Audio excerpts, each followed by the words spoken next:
Maybe you're not actually insecure. Maybe you know exactly how amazing and wonderful you are, and you're kind of scared that that's gonna make other people feel uncomfortable. What's up, baddies? Welcome to the Arab and Thriving Show. I'm your host, Rima, and I wanna talk to you about something that I call fake humility, and it's something that I was guilty of. And ultimately what this was me dimming myself down because I knew that I was bright and I knew that it would make other people need to squint their eyes and feel uncomfortable. And to make other people uncomfortable made me uncomfortable. People are gonna be uncomfortable regardless. And I just want you to think about that as we talk. My parents are both Lebanese immigrants, started off with little to no money. Eventually, by the time that I was born, I grew up into an upper middle class household. I was also always taught never to talk about the fact that we had money because we still were from a low income community. So although I wasn't able to talk about that stuff, it was still a salient part of my identity because it was this hush-hush thing. I was taught from a young age that their discomfort is something that I should feel uncomfortable about. And I get it, honestly. Like, you're not supposed to be out here bragging and boasting, but I feel like being too fake humble, like dimming yourself down, is another form of arrogance. And that was kind of the breakthrough that got me to change. Anyway, I thought that people saw me the way I saw me. And the way I saw me was someone that was like, had these insecurities. Like, that took up the majority of my brain in middle school and in high school and eventually in college, are the things that I wanted to fix or change about myself. But I don't think I realized that the confidence that I was injected with from my family and just my circumstance spoke louder than any of those insecurities to other people, even if they didn't necessarily speak louder in my head, because I took them for granted. Those were just things that I always knew, so I didn't think about them as much as I thought about the negative things. But I would still sense their discomfort around me. I had friends that would tell me that I'm intimidating or I come off condescending when I wasn't intending to do any of that. And so I still felt, just growing up the way I grew up, that it was my responsibility to make other people feel comfortable around me. And so I think what I learned through all of that was to just dim myself, like always dim myself, and to go out of my way to make people feel comfortable, to go out of my way to make them feel like they have no reason to be insecure around me. And while I think the intention in that is so amazing and beautiful, the reality and how it often plays out is weird. Like, it leads to a weird dynamic. If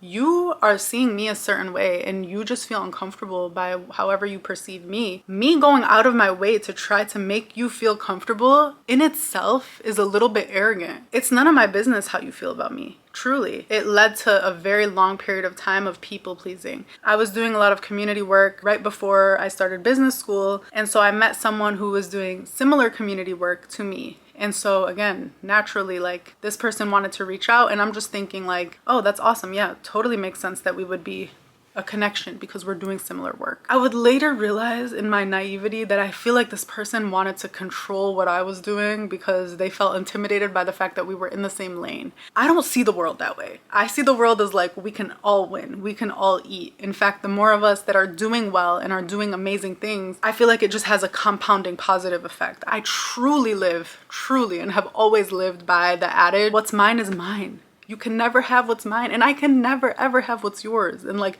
what God has for you is like uniquely yours and so amazing. I also recognize that maybe it is my like financial privilege upbringing that makes me live through that abundance mindset a lot more easily than some people. I don't know. I don't want to make assumptions because I don't actually know what this person's background was like. But all I know is this person operated from the scarcity mindset for whatever reason. This person sets up a meeting with me. We get to know each other. Decent vibes, right? I sense like a little bit of like weirdness, but I just kind of ignored it because I wasn't in the habit of listening to my intuition at that time. Long story short, we stayed on decent terms while we were like collaborating on certain things together. And then I co-founded a podcast within our community, and this podcast was focused on women empowerment. And when we announced the launch of our podcast, this person emailed us congratulating us and then unsubscribed.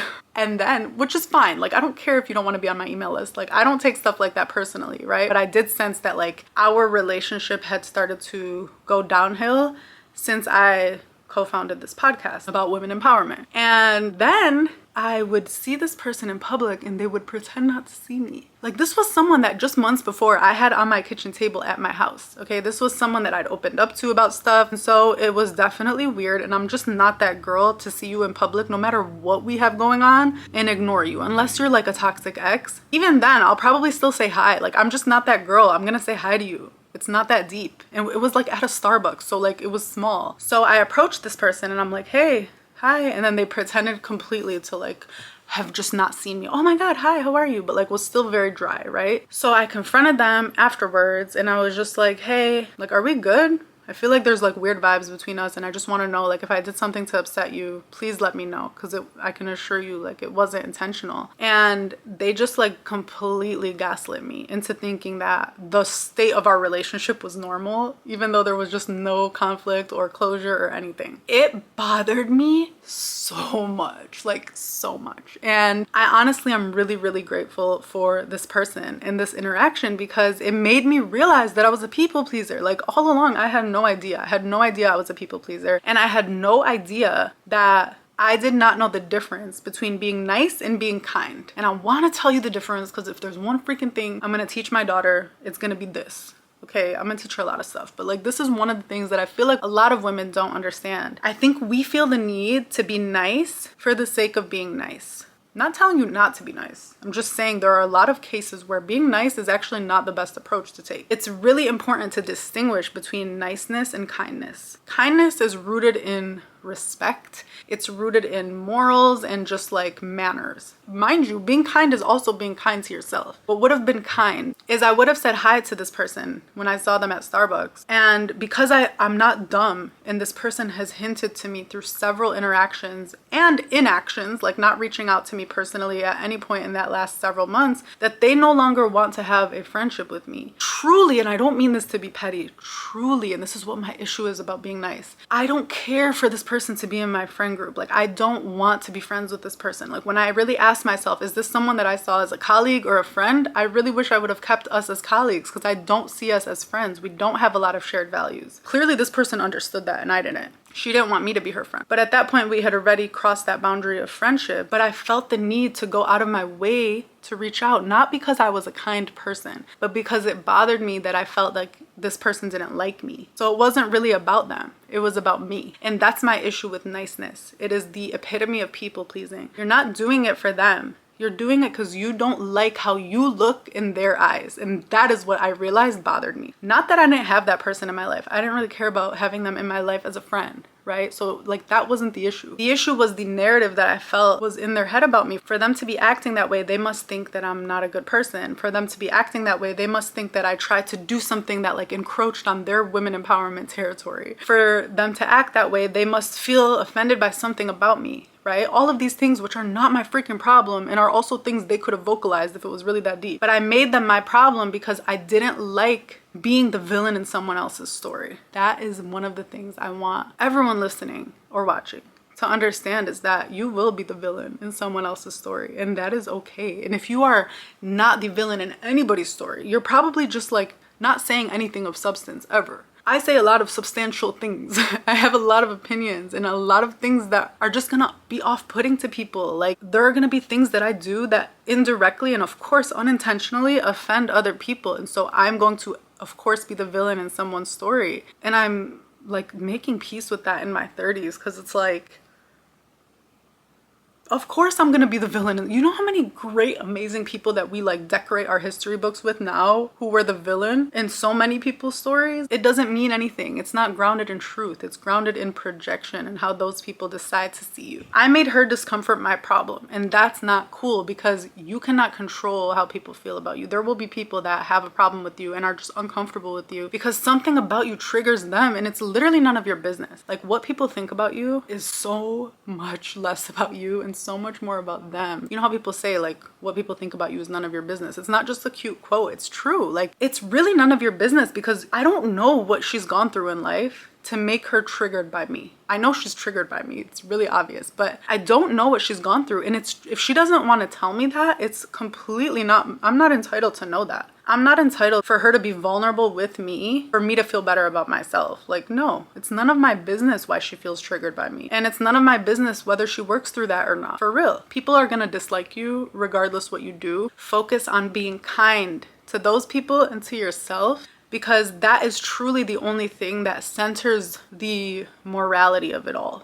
and not the perception of it all and not the ego of it all, right? When you focus on kindness, there's a code of conduct that you can live by that isn't based in trying to change someone's mind or get them to like you or get yourself to feel better about a situation. It's not really based in control. I feel like niceness, and this is why I feel like a lot of Karens weaponize niceness and like passive aggression as a way to control certain things. And control is like the opposite of love, in my opinion. What it made me realize is, and it wasn't just with this person, I just used this story because I feel like it was really telling, and it was the breakthrough for me. I had so many relationships and continue to have relationships and friendships where I just feel like people don't like me. Like something about me pisses them off. And I think because I'm a Libra and like a recovering people pleaser, it would bother me so much. When Ahmed we got married, he just kept telling me this thing of like, you know you're amazing and you just try to act like you're not. What is this fake humble shit? I feel like he gave me that word indirectly of like, you know that you're so great. And I'm like, I don't get what you're trying to say. Like, am I supposed to just put that on my forehead? Like, what do you mean by that? And so he saw something in me. Not that I didn't see it, I was just scared to see it because I felt like if I saw my greatness and walked proudly in my greatness, it would be a turnoff to a lot of people. If I act as powerful as I truly feel internally, people would reject me because they would think I'm narcissistic or stuck up or any of these words that I was like so scared of being accused of. I was being accused of being selfish, self-centered, stuck up. Growing up, I was so afraid of being called stuck up. And the irony of it all is I feel like the more I tried to act fake humble, the more people thought I was stuck up. And it would kill me because it's like, bruh, like I'm going out of my way to freaking talk to you. Like, why do you think I'm stuck up? What? It's one of two things in that situation. If I'm going out of my way to be nice, and you think I'm stuck up, number one, you're just projecting. It's what's in your head, it's not me. And or number two, you sense that I'm going out of my way to be nice, which makes you feel like I'm being condescending. And you probably have every right to feel that way because it's like, I don't know, it just seems a little patronizing.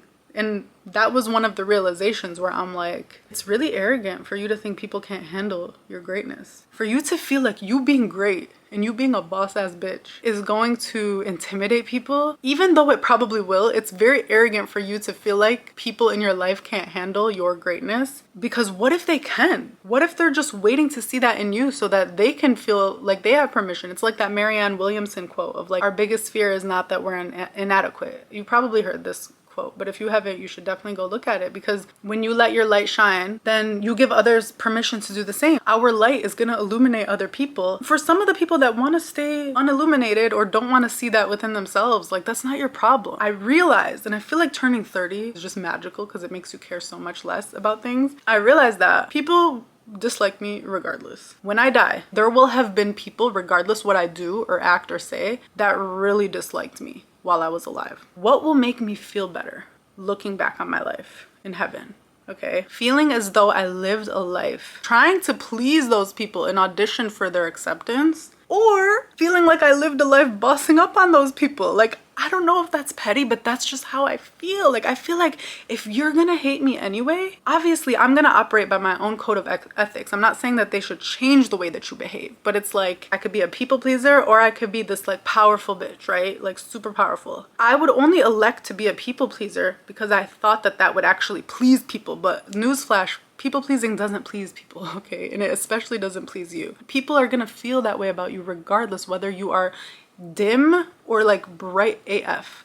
And so why wouldn't you lead a life that is so bright and inspiring and beautiful to the right people, knowing that these people are just collateral damage regardless? Like they're going to be there regardless which one you choose. So I just want you to keep that in mind. If you're somebody who feels like you're just toning it down or just like dimming all of it and afraid to be great because you feel like people are gonna judge you for that, imagine how devastated you'll be when you're 100 years old knowing that people judged you regardless. Imagine how devastated you'll be when you see someone that you know who has dimmed their light their whole life only to get criticized anyway. So ask yourself, what do I want? Like, how do I want to show up? How do I want to show up? How would I show up if other people's opinions didn't matter? I know that it sounds so cliche, but if you could just control for that variable of other people's judgment and opinions, and if you could just laser focus on like, how do I actually want to show up? And what is the difference between what I'm doing now and how I'm acting now and how I see myself right now and the way that that person is, the one that I want to show up as. And how can I get closer every single day to showing up as the most bright, inspirational version of yourself. It took me way too long, way too long to understand that that's what I was even doing, to understand that I was even trying to be a people pleaser, trying to make people like me so much at the expense of like my own personality. And I'm just so grateful to be in a place now where I feel a lot more detached from how other people see me. It's only gonna get more and more unhinged in a way, and I can't wait for it. Thank you so much for tuning in. Drop a comment below and please let me know what you think. Are there areas in your life where you feel like you're dimming yourself down? And what can you do about it today? I love you so much, and I will see you on the next one.